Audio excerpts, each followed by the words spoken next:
So as we're filming, we just had a really interesting question in actually. The question is how do you actually know if you're insulin resistant or insulin sensitive? And this is one that we want to talk about just initially quickly because it's probably not worth doing a whole video on. But basically, we read the subscapular measurements. So if you look at Levi, if we look below his lower scapula, he'll have a skin fold measurement, which we call the subscapular. Now, if that reads below 10 to 13 millimeters, we usually class that as insulin sensitive. So he's free to eat still healthy carbohydrates, but ones of low glycemic index. And generally, I'd be able to eat more carbohydrates in my macronutrient balance than someone that's insulin resistant.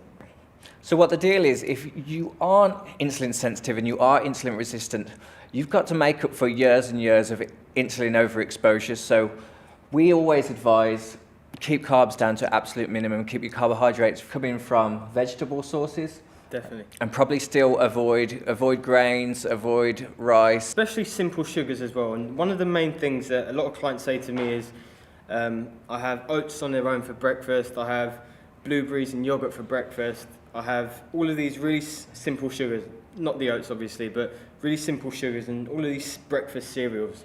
But what they do is they really increase the amount of insulin that your body secretes in response to these really simple sugars in the morning.